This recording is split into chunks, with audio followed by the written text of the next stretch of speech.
So we already implemented a part of the Forkify application, but at this point it has no structure whatsoever. And so now it's time to talk about the project's architecture, but also about software architecture more in general. Now, we touched on this already in the MapT application a little bit earlier, but in this lecture, let's now go a little bit deeper. And first of all, why do we even need an architecture when we build software? Well, there are actually multiple reasons. First, the architecture will give our project the structure in which we can then write the code. So, just like a house, software also needs a structure. Now, in software, structure basically means how we organize and divide the code into different modules, classes, and functions. So all these will basically hold our code together and give it structure.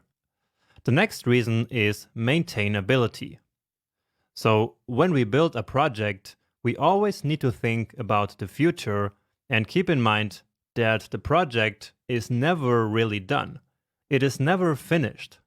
We will always need to change things in the future, and we will need to maintain the project. And that only works if the project is nicely structured. Plus, we might even want to add new features to the project, which brings us to expandability. So expandability is basically the ability to easily add new features in the future. And once again, that is only possible with a good structure and a good overall architecture.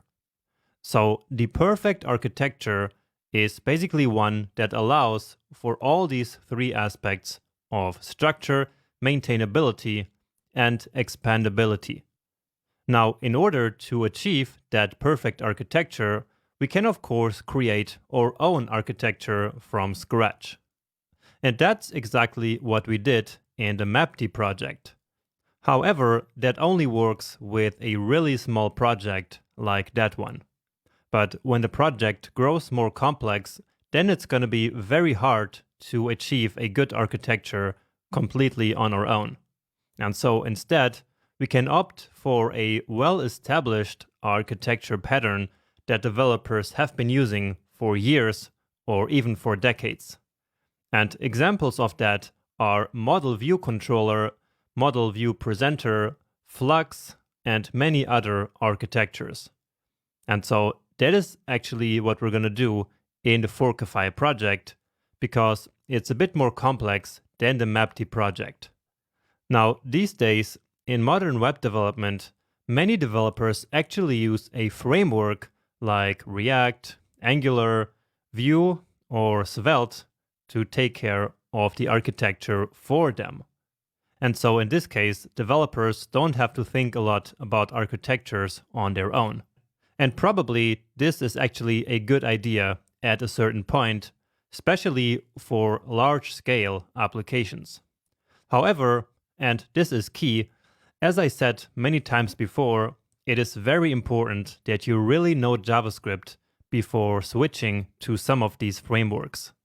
And in my opinion, that includes knowing how to implement an architecture by yourself. And so that's what I will teach you with this project, among many other things, of course. And so this will make it then so much easier for you to learn React or Vue or whatever framework that you choose later down the road. Now, no matter where the architecture comes from and who develops it, there are some components that any architecture must have.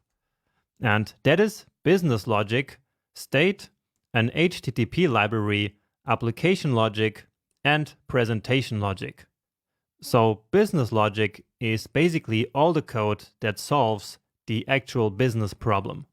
So that's code that is directly related to what the business does and to what it needs.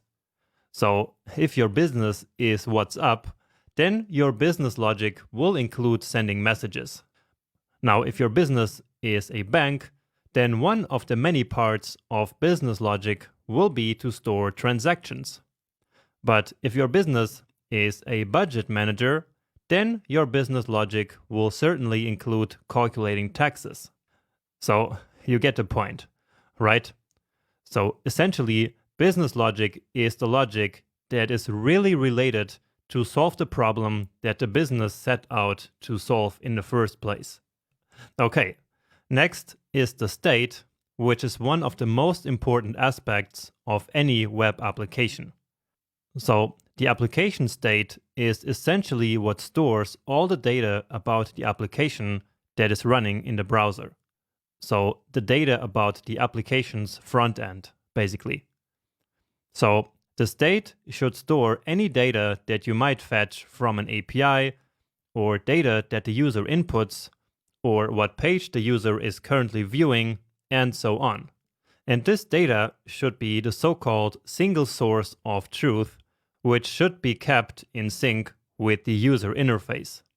So that means that if some data changes in the state, then the user interface should reflect that. And the same is true the other way around. So if something changes in the UI, then the state should also change. Now, storing and displaying data and keeping everything in sync is one of the most difficult tasks when building web applications. And that's why there are actually many state management libraries like Redux or MobX. But in this project, we will keep things very simple and use a simple object to store our entire state. Next, the HTTP library is simply responsible for making and receiving AJAX requests. And we have been doing that using the fetch function, and so that's what we will keep doing here.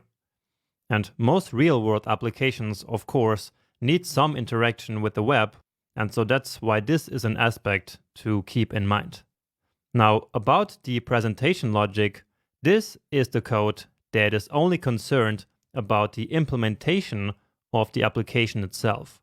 So it's more the technical aspects of the application which are not directly related to the underlying business problem. So, for example, application logic includes handling of UI events and navigation on the page. That's the reason why this component is many times also called a router. So basically mapping actions to the user's navigation. Finally, the presentation logic, which is also called the UI layer, is of course all about the visible part of the application.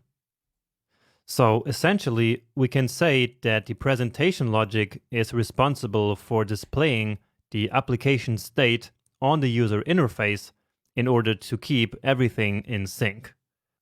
All right, now any good architecture has a way of separating all these components. So instead of mixing everything together in one big file and in one big mess. And so let's now take a look at a well-established architecture pattern that we're going to use in this project. And that is the model view controller architecture. So basically, this architecture contains three big parts, which are the model, the view, and the controller. Now, the view is of course for the presentation logic, so it's the part of the application interacting with the user. The model is all about the application's data, and so that's why it usually contains the state and also the business logic that manipulates the state. So these two should be kept closely together. Now, the model is also what contains the HTTP library that might get some data from the web. So like from some API or some backend. And so this is of course also about the data, and so it also goes into the model. Finally, the controller is what contains the application logic, and it kind of sits between the model and the view. So it basically creates a bridge between the model and the view, which in fact should know nothing about each other. So again, the model and the view will exist completely independent from one another, and not even knowing that the other one exists, basically. And in fact, one of the big goals of the MVC pattern, of this model view controller architecture is to actually separate business logic from application logic, which makes developing the application so much easier.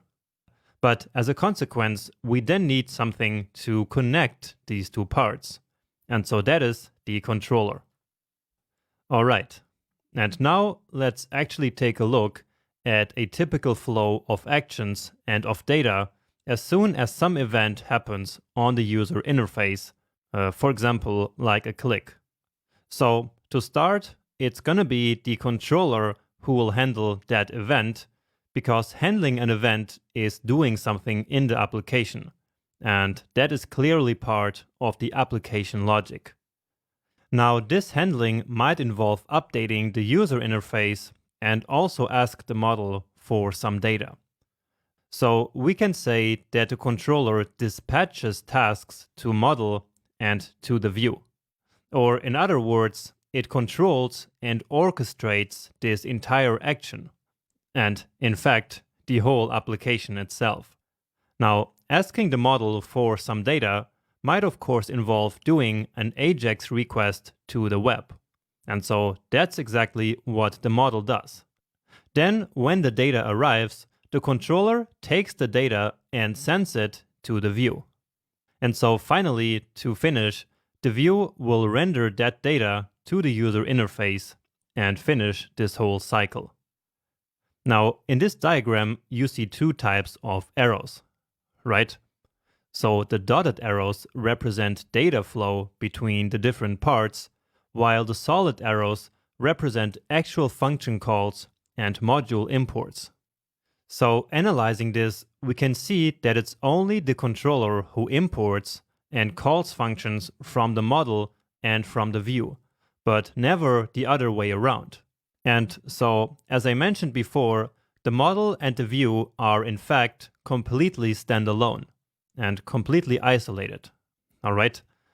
So again, they don't import each other, and they don't even import the controller.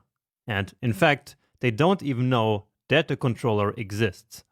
All they do is to basically just sit there waiting to get some instructions from the controller. Okay? And this part is pretty important to understand, so take some time to really analyze this. Now, there are actually different ways of implementing the MVC pattern, where some are more complex than others, but this one is my favorite way of doing it, because I think it makes the most sense. But anyway, let's now see this MVC architecture applied to the part of the Forkify application that we already implemented. And so this is a flowchart of loading and rendering a recipe that we already implemented. And then down there, there's also a reminder of the MVC diagram that we just analyzed. So in this flowchart, handling these events is associated to the controller, right? Then loading the recipe happens in the model. So the controller basically calls some function that is in the model, and then the model asynchronously gets the recipe data from the API. And once that data has arrived, the controller asks for that data, receives it, sends it to the view, which will then ultimately render the recipe on the screen. And that's it. So that's what every step of the flowchart is associated to in the MVC architecture. But this is still quite abstract, because remember, the flowchart is simply what we will implement, not how we will do that. And so let's go even deeper and actually take a look at a detailed implementation diagram of our MVC architecture. And again, this is only about loading and rendering a recipe. And let's start by noticing how both the model and the controller are implemented in a module, while the recipe view is actually a class. And we will explore the reasons for this when we actually write the code. But now, once again, let's analyze the same data and actions flow, but this time in this real implementation. So when the user clicks on a search result, there is a control recipes function in the controller, and this is the one that will handle this event. And how exactly that happens doesn't matter for now, so we will come back to this later. What matters is that this controller will instruct the recipe view to render a loading spinner while the user interface waits for the data to arrive. In the meantime, the controller also calls the load recipes function in the model to fetch the recipe data from the Forkify API. Now, the model also contains a big state object that we export from the model. And this state will contain all sorts of data, like the current recipe, search results, bookmarks, etc. But anyway, as the data arrives, it will be stored in this state object. And the controller then reaches into the state object, grabs the recipe data, and finally calls the render method on the recipe view with that data. So in order to finally render the recipe to the user interface. So basically the exact same steps as before, but this time actually implemented in our code. Well, at least in theory. And so next up, let's actually go from theory to practice and implement this architecture in our code.